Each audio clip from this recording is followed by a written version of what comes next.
विद्यार्थियों का SV children academy Rawla मंडी के ऑनलाइन प्लेटफॉर्म पे स्वागत है। कक्षा 11 विषय भूगोल और अध्याय चल रहा है हमारा 7वां प्राकृतिक आपदाओं से संबंधित हम चर्चा कर रहे हैं। कल हमने पढ़ा था प्राकृतिक आपदाओं की कुछ बातें, क्या होती है आपदा, कैसे आती है, किन किन क्षेत्रों में नुकसान पहुंचाती है। आज हम पढ़ेंगे प्राकृतिक आपदाओं का वर्गीकरण। विश्व भर में लोग विभिन्न प्रकार की आपदाओं को अनुभव करते हैं और उनका सामना करते हुए उन्हें सहन करते हैं। अब लोग इसके बारे में जागरूक हैं और इससे होने वाले नुकसान को कम करने की चेष्टा में कार्यरत हैं। इनके प्रभाव को कम करने के लिए विभिन्न स्तरों पर विभिन्न कदम उठाए जा रहे हैं। प्राकृतिक, जैसे देखो ये कल हमने पढ़ा था ना, प्राकृतिक आपदाओं का वर्गीकरण देखो थोड़ा सा।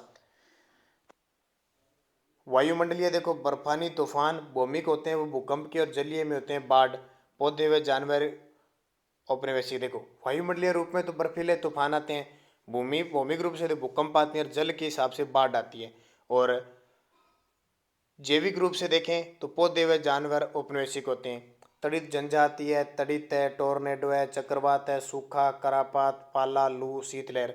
भौमिक में देखो ज्वालामुखी फटती है, भूस्खलन मिट्टी का कटाव होता है, हिमगाव होते हैं, बर्फ कटती है, अवतलन, मृदा अपरदन। जलीय में देखो बाढ़ आती है, ज्वार आता है, समुद्र में ज्वार भाटा नाम सुना है ना, महासागरीय धाराएं उठती है, तूफान महोर्मी उठता है, सुनामी। जैविक में देखो टिड्डियाँ, टिड्डियाँ अब देखो ये अब नहीं है, पहले भी आती थी, लेकिन पहले इतनी नहीं आती थी जितनी अब आ रही है। पौधे व जानवर औपनिवेशिक के रूप में टिड्डियाँ, कीट, फफूंद, बैक्टीरिया, जैसे नरमे वगैरह में आपने देखा बिल्ली बग वगैरह रोग हो जाते हैं। संक्रमण, बर्ड फ्लू, डेंगू, ये जैविक रूप से। प्राकृतिक आपदा न्यूनीकरण का अंतर्राष्ट्रीय दशक याकोहामा रणनीति और सुरक्षित संसार के लिए कार्य योजना। संयुक्त राष्ट्र के सभी सदस्य देश तथा अन्य देशों की एक बैठक प्राकृतिक आपदा न्यूनीकरण विश्व कॉन्फ्रेंस 23 से 27 मई 1994 को याकोहामा नगर में हुई। इस बैठक में यह स्वीकार किया गया कि पिछले कुछ वर्षों में प्राकृतिक आपदाओं के कारण मानव जीवन तथा आर्थिक क्षति अधिक हुई है। मानव जीवन में नुकसान और आर्थिक क्षति होती है ना, भी कहीं भूकंप आ गया या कहीं बाढ़ आ गई तो उसका जान माल, उसके घर वगैरह हैं, जो कुछ सिस्टम है वो सब नष्ट हो जाता है एक बार। तथा समाज सामान्यतः प्राकृतिक आपदाओं के लिए सुभेद्य हो जाता है। यह भी स्वीकार किया गया है कि आपदाएं विशेषतः विकासशील देशों के गरीबों और साधनहीन समुदायों को अधिक प्रभावित करती है। अमीर है वो तो वापस भी बना लेगा उसका कोई, अब गरीब लोग है एक बार उसकी झुग्गी झोंपड़ी समाप्त हो गई, क्योंकि उसका काम होता है सुबह कमाया शाम को खा लिया शाम, और बस इतना ही कुछ होता है कि उसका जीवन का गुजारा चलता है सिर्फ, क्योंकि देश इनका मुकाबला करने के लिए तैयार नहीं है। इसलिए इस बैठक में एक दशक तथा उसके बाद भी इन आपदाओं से होने वाली क्षति को कम करने की रणनीति याकोहामा रणनीति से अपनाई। याकोहामा जापान केंद्र है। अब देखो इस विश्व बैठक में प्राकृतिक आपदा न्यूनीकरण यानी प्राकृतिक आपदा को कम करने के लिए पारित प्रस्ताव निम्नलिखित थे। क्या करना है, यह दर्ज होगा कि हर देश की प्रमुख जिम्मेदारी है कि वे प्राकृतिक आपदाओं से अपने नागरिकों की रक्षा करें। नंबर 1, आप कभी देख लेना जब देशों में बाढ़ या सुनामी आएगी ना तो सरकार बजट घोषित करती है कि इस राज्य को 500 करोड़ की सहायता, इस राज्य को 1000 करोड़ की सहायता आती है, ऐसे आपको बताना वो सहायता है। यह विकासशील देशों, जो जैसे विकासशील हमारा देश विकासशील है, ध्यान रखना, विशेष रूप से सबसे कम विकसित और चारों ओर से भूबद्ध देशों और छोटे द्वीपीय विकासशील देशों पर अग्रतापूर्ण ध्यान देगा। जहाँ भी ठीक समझा जाएगा वहाँ आपदा से बचाव, निवारण और तैयारी के लिए राष्ट्रीय स्तर पर कानून बनाकर क्षमता और सामर्थ्य का विकास करेगा। इस कार्य में स्वैच्छिक संगठनों और स्थानीय समुदायों को संगठित किया जाना चाहिए। यह उप क्षेत्रीय, क्षेत्रीय और अंतर्राष्ट्रीय सहयोग द्वारा उन कार्यों को बढ़ावा और मजबूती देगा जिनसे प्राकृतिक और दूसरी आपदाओं को रोका अथवा कम किया जा सके और उसका निवारण किया जा सके। इस प्रक्रिया में निम्नलिखित पर विशेष बल दिया जाएगा: मानव तथा संस्थागत क्षमता निर्माण व सशक्तिकरण, तकनीकों में भागीदारी, सूचना का एकत्रण, प्रकीर्णन तथा उपयोग और संसाधनों का संग्रह करना।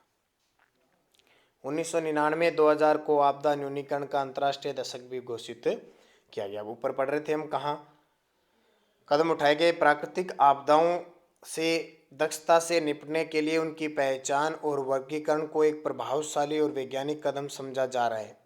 प्राकृतिक आपदा को मोटे तौर पर 4 भागों में वर्गीकृत किया गया है। भारत उन देशों में जहां सारणी 7.2 में दी गई है सभी आपदाएं घटित हो चुकी है। देखिए थे ना, सुनामी, बाढ़, टीडी वगैरह सब। इन आपदाओं की वजह से भारत में हर वर्ष हजारों लोगों की जान जाती है और करोड़ों रुपए का माली नुकसान होता है। आगे भारत में सबसे नुकसानदायक प्राकृतिक प्रकोपों आपदाओं का वर्णन किया गया है। देखिए भारत में प्राकृतिक आपदाएं, जैसा कि पहले के अध्यायों में वर्णन किया गया है, भारत एक प्राकृतिक और सामाजिक सांस्कृतिक विविधताओं वाला देश है। वृहद भौगोलिक आकार, पर्यावरणीय विविधताओं और सांस्कृतिक बहुलता के कारण भारत को भारतीय उपमहाद्वीप और अनेकता में एकता वाली धरती के नाम से जाना जाता है। वृहद आकार, प्राकृतिक परिस्थितियों में विभिन्नता, लंबे समय तक उपनिवेशन अभी भी जारी, सामाजिक भेदमूलन और बहुत अधिक संख्या के कारण भारत की प्राकृतिक आपदाओं द्वारा सुभेद्यता को बढ़ा दिया गया है। इन प्रक्षणों को भारत की कुछ मुख्य प्राकृतिक आपदाओं के वर्णन द्वारा स्पष्ट किया जा सकता है। जैसे नंबर 1 आता है भूकंप। अब भूकंप का तो नाम सुना है आपने, छोटे होते थे आपने सुना होगा, देखो भूकंप आप क्या धरती हिलने लगी, अपने तो यही सुनते थे ना। अब देखो आज से भूकंप सबसे अधिक अपूर्वीय सूचना और विध्वंसक प्राकृतिक आपदा है, यानी इसका पता नहीं चलता। आपने पहले ही अपनी पुस्तक प्राकृतिक भूगोल के सिद्धांत 2006 में भूकंपों के बारे में पढ़ा है। एक दूसरी किताब है इसकी 11वीं क्लास, ये तो भारत की है, एक विश्व का भूगोल, उसमें कैसे भूकंप आते हैं, कैसे दरारें होती है, ये सब दूसरी किताब में पढ़ेंगे हम। भूकंपों की उत्पत्ति विवर्तनिक से संबंधित है। ये विध्वंसक और विस्तृत क्षेत्र को प्रभावित करते हैं। भूकंप पृथ्वी की ऊपरी सतह में विवर्तनिक गतिविधियों से निकली, यानी दाब के कारण निकली ऊर्जा से पैदा होती है। इसकी तुलना में ज्वालामुखी विस्फोट, चट्टानें गिरने, भूस्खलन, जमीन के अवतरण यानी धंसने, विशेषकर खदान वाले क्षेत्रों में, बांध और जलाशयों के बैठने इत्यादि से आने वाला भूकंप कम क्षेत्र को प्रभावित करता है और नुकसान भी कम पहुंचाता है। जैसा कि इस पुस्तक के अध्याय में पहले भी वर्णन किया गया है, इंडियन प्लेट प्रतिवर्ष उत्तर व उत्तर पूर्व दिशा में 1 सेंटीमीटर खिसक रही है। ठीक है, इंडियन प्लेटें हैं नीचे, इस तरह का सिस्टम बना हुआ है। प्लेटें ये नहीं खाने वाली प्लेटें, इसमें सामान रखने वाली नहीं, नीचे भूगर्भिक प्रपट्टियां होती है उनको कहते हैं। परंतु उत्तर में स्थित यूरेशियन प्लेट इसके लिए अवरोध पैदा करती है। परिणाम स्वरूप इन प्लेटों के किनारे लॉक हो जाते हैं और इन्हें कई स्थानों पर लगातार ऊर्जा संग्रह होता रहता है। अधिक मात्रा में ऊर्जा संग्रह से तनाव बढ़ता रहता है और दोनों प्लेटों के बीच लॉक टुक हो जाता है और एकाएक ऊर्जा मोचन से हिमालय के चाप के साथ भूकंप आ जाता है। इससे प्रभावित उन राज्यों में जम्मू कश्मीर, हिमाचल, उत्तराखंड, सिक्किम, पश्चिम बंगाल का दार्जिलिंग उपमंडल और उत्तर पूर्व के 7 राज्य शामिल। ध्यान रखना, ये जैसे देखो भूकंप द्वारा क्षतिग्रस्त एक भवन, ये मैंने पूरे नक्शे के माध्यम से आपको पहले बता दिया कितने राज्य हैं, 28 राज्य, 8 केंद्र शासित प्रदेश, कहाँ कहाँ पूरे भरने भी सिखा दिए थे, शायद आपने भरने सीख लिए होंगे।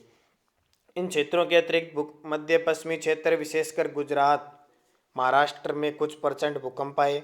लंबे समय तक भूवैज्ञानिक प्रायद्वीपीय पठार, जो कि सबसे पुराना स्थिर और प्रौढ़ भूभाग है, पर इन भूकंपों की व्याख्या करने में कठिनाई महसूस करते हैं।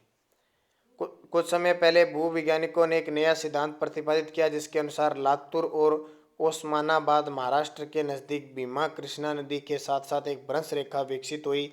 इसके साथ ऊर्जा संग्रह होता है और इसकी विमुक्ति भूकंप का कारण बनती है। इस सिद्धांत के अनुसार संभवतः इंडियन प्लेट टूट रही है।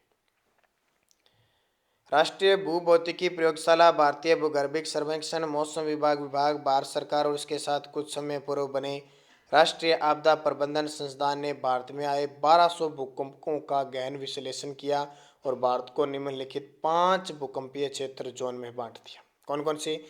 अति अधिक क्षति जोखिम क्षेत्र, यानी अधिक आते हैं और ज़्यादा जोखिम वाले, अति क्षति जोखिम क्षेत्र, मध्यम क्षति जोखिम क्षेत्र, निम्न क्षति जोखिम क्षेत्र और अति निम्न क्षति जोखिम क्षेत्र। जैसे अपने गंगानगर में कभी आपने देखा क्या भूकंप आया है? जानमाल की भूकंप से नहीं है, बहुत ही कम चांस, कोई 50-20 सालों में एक बार थोड़ा बहुत आता है। इससे पहले तो अब हम किस में आगे? अति निम्न, बहुत ही कम जोखिम वाले क्षेत्र।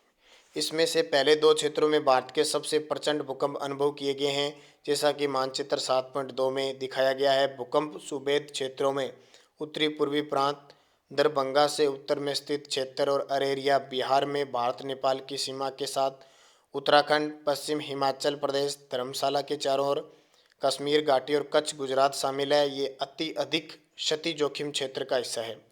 कश्मीर और हिमाचल प्रदेश में बचे हुए भाग, उत्तरी पंजाब, हरियाणा का पूर्वी भाग, दिल्ली, पश्चिमी उत्तर प्रदेश और उत्तर बिहार अधिक क्षति जोखिम वाले क्षेत्र में आते हैं। देश के बचे हुए भाग मध्य और निम्न क्षति जोखिम क्षेत्र में हैं। भूकंप से सुरक्षित समझे जाने वाले क्षेत्रों का एक बड़ा हिस्सा दक्कन पठार के स्थिर भूभाग में पड़ता है। अब भूकंप के सामाजिक पर्यावरणीय परिणाम। भूकंप के साथ भय जुड़ा हुआ है क्योंकि इसे बड़े पैमाने पर और बहुत तीव्रता के साथ भूतलन का विनाश होता है। भूमि अधिक जनसंख्या घनत्व वाले क्षेत्रों में यह आपदा कहर बरसाती है। जैसे आपने लगभग सुनते रहना, नेपाल में आ गया, दिल्ली में आ गया, जम्मू कश्मीर में, इधर सबसे ज़्यादा आता है। ये न सिर्फ बस्तियों, बुनियादी ढांचे, परिवहन और संचार व्यवस्था, उद्योग और अन्य विकासशील क्रियाओं को ध्वस्त करता है, अपितु लोगों के पीढ़ियों से संचित पदार्थ और सामाजिक सांस्कृतिक विरासत भी नष्ट कर देता है। हिमालय की इमारत नीचे गिर गई तो उसमें बहुत कुछ पड़ा होता है, नष्ट हो जाता है ना। यह लोगों को बेघर कर देता है और इससे विकासशील देशों की कमजोर अर्थव्यवस्था पर गहरी चोट पहुंचती है। ये क्षेत्र है अति अधिक मध्यम और निम्न, ये ठीक है, ये देख लेना। अब भूकंप के प्रभाव देखो।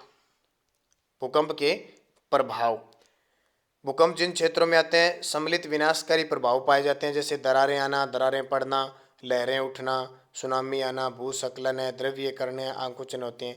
इसके अतिरिक्त भूकंप के कुछ गंभीर और दूरगामी पर्यावरणीय परिणाम हो सकते हैं। पृथ्वी की परपट्टी पर धरातलीय भूकंपीय तरंगें दरारें डाल देती है, जिसमें से पानी और दूसरा ज्वलनशील पदार्थ निकल जाता है और आस पड़ोस को डुबो देता है।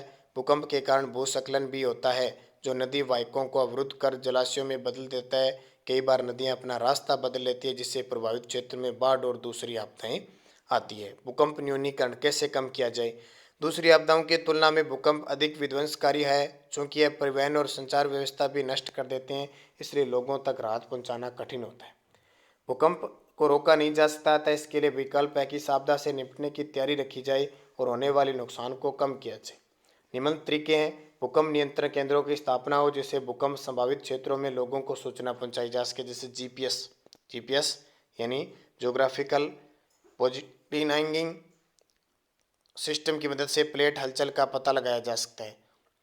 देश में भूकंप संभावित क्षेत्रों का सुभेद्यता मानचित्र तैयार करना और संभावित जोखिम की सूचना लोगों तक पहुंचाना और उसके प्रभाव को कम करने के बारे में शिक्षित करना। भूकंप प्रभावित क्षेत्रों में घरों के प्रकार और भवन डिजाइन में सुधार लाना। ऐसे क्षेत्रों में ऊंची इमारतें और बड़े औद्योगिक संस्थानों और शहरीकरण को बढ़ावा न देना। अंततः भूकंप प्रभावित क्षेत्रों में भूकंप प्रतिरोधी इमारतें बनाना और सुभेद क्षेत्रों में हल्के निर्माण सामग्री का इस्तेमाल करें। यानी भूकंप से बचने के लिए लगा, एक तो भूकंप आते ही पहले तो सूचना मिलनी चाहिए, भूकंप आते ही फिर उनकी सहायता करनी चाहिए, और वहाँ इस क्षेत्र में ऐसा कोई काम नहीं किया जाए जिससे भूकंप से नुकसान हो। तो कल हम पढ़ेंगे सुनामी के बारे में।